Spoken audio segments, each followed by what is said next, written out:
She joins us live here on our big program. So, Sandra, what do you have for us today? You've always got all sorts of different things happening. Oh, well, honey, I'll tell you what I did today. I watched every friggin' second of this Trump thing in New York.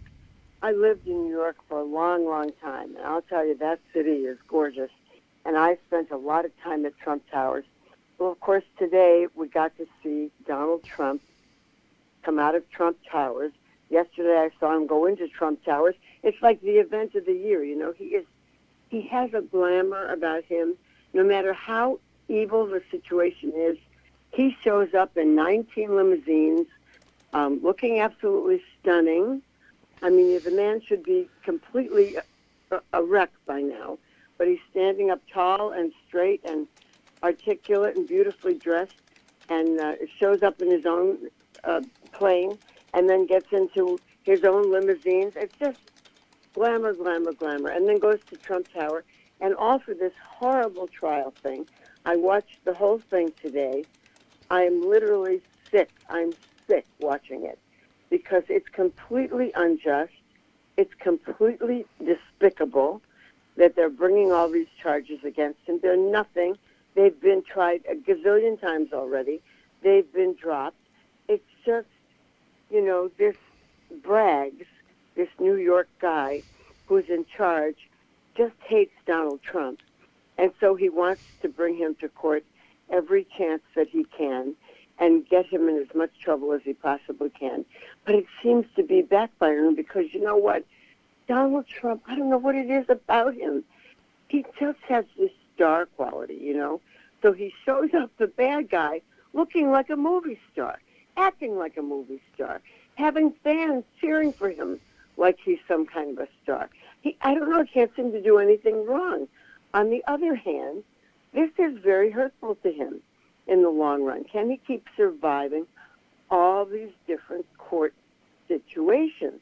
It's a madhouse in front of Trump Towers, which is absolutely gorgeous. I did a lot of shopping in Trump Towers. Let me tell you something. There isn't a girl who likes pretty clothes who didn't like shopping in Trump Towers. It's really a glamorous, glamorous place. And the pros and cons of the moods of the day, it seemed almost festive because it was glamorous. There was something glamorous about the event of Trump showing up, and his followers who were loyal and supportive.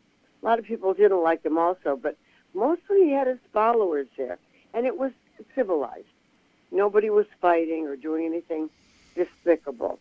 A ton of media. Oh, my God, the cameras and the media and the microphones. And you couldn't get a word out of Trump.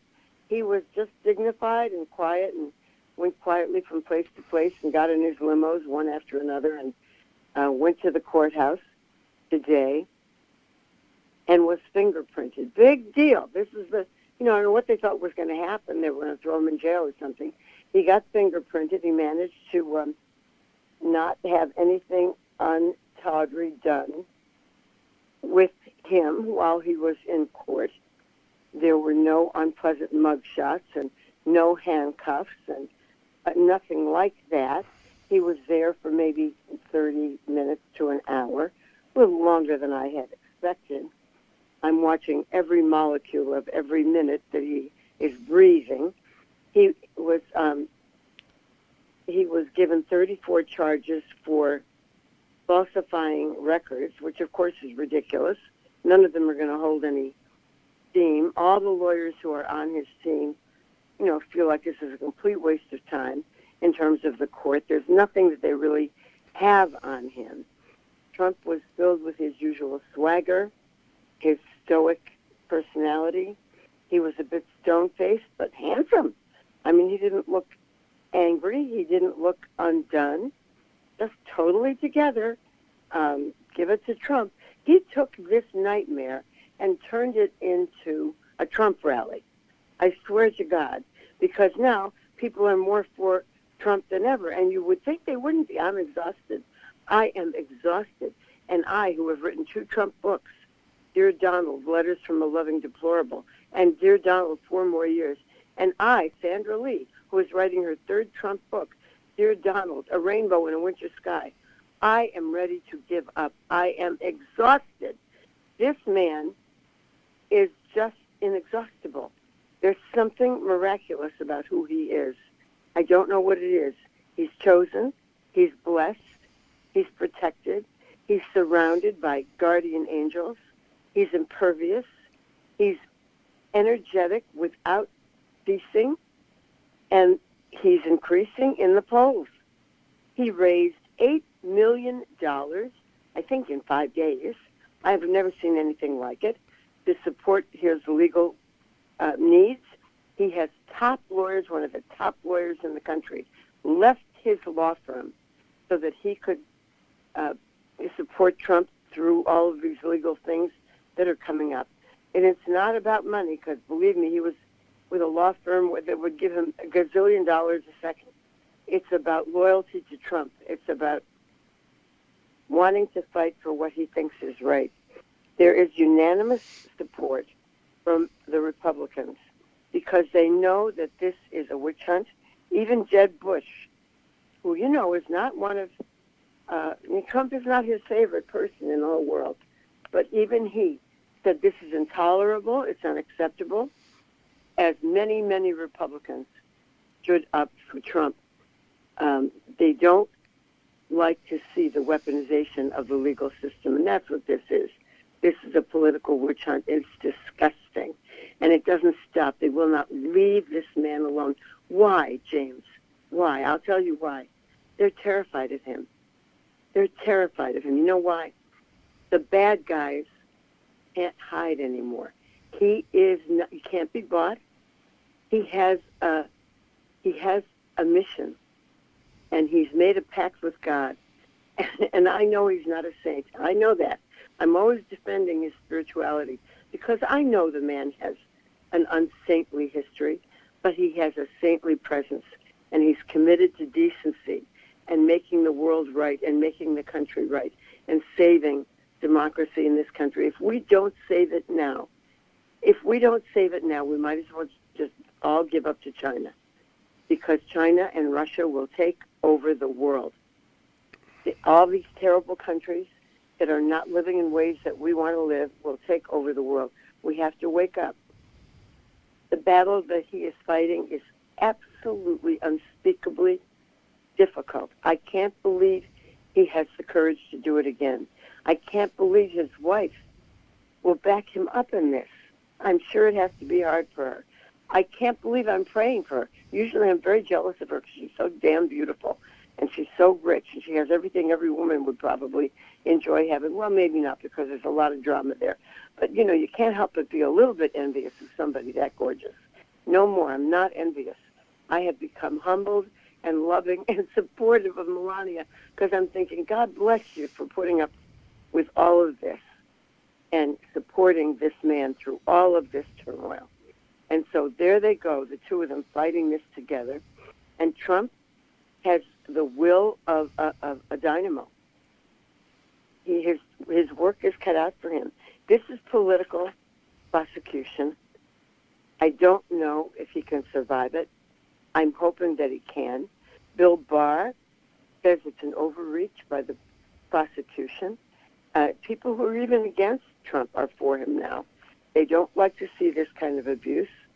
And what will Donald Trump say when he comes out of the courtroom? He didn't say anything. He remained quiet. But guess what? He's getting back on his beautiful plane. He's going back to Mar-a-Lago. He's speaking tonight. So we'll see him tonight speak on television, and I'm looking forward to every word that comes out of his mouth. And where am I today? I'm in my condo in Florida. It's an absolutely gorgeous day. I look at the best things about the United States of America. I look at my father, who came here, couldn't read English, couldn't write English, couldn't speak English, didn't have a dime, started with nothing, became a multimillionaire. I am living, thank you to my father and my hard work and my growth in this country as a professional. I'm living in this absolutely breathtaking condo overlooking the bay, the Boca Ciega Bay. I am the American dream personified.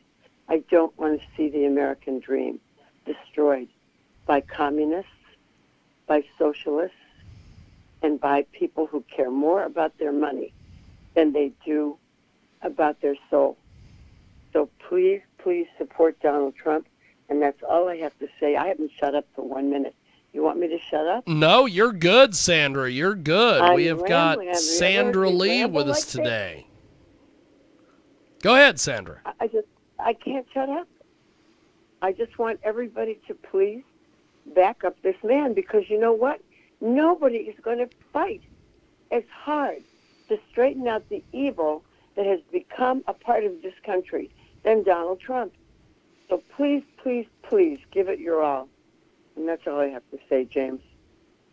We've got Sandra Lee with us today. She joins us live here on our big program. So, Sandra, how do we get in touch with you online, buy your books, everything? The books are available at Barnes & Noble. Don't waste your time with Amazon, because they don't like me. They're threatened by the fact that I like Donald Trump so much. So Barnes & Noble is the way to go. And then the new one hopefully will come out in the next few months. I'm so tired. James, I'm so tired. I can't even tell you. This is exhausting me. You know, look at him. He's fresh as a daisy. Gets out of the limousine. He's all together. Me, I'm ready for a nap. I'm exhausted. That's trials awesome. all day long. I'm ready for a nap. That is awesome. I don't know how this man does it. I only know he's been touched by God, and I thank God for him. Well, Sandra, thanks for doing this. I look forward to chatting with you next week. Thanks for being on the broadcast, and look forward to talking to you soon, my friend. Yeah, I will talk to you in the next few days, because we weren't sure we were going to do that TV thing on Thursday, but we'll straighten it out. You and Yes. We'll get it figured out, my friend. I really appreciate it, and I'll talk to you soon. It's always wonderful to be with you and your listeners. Thank you, my friend. There she goes. That is Sandra Lee.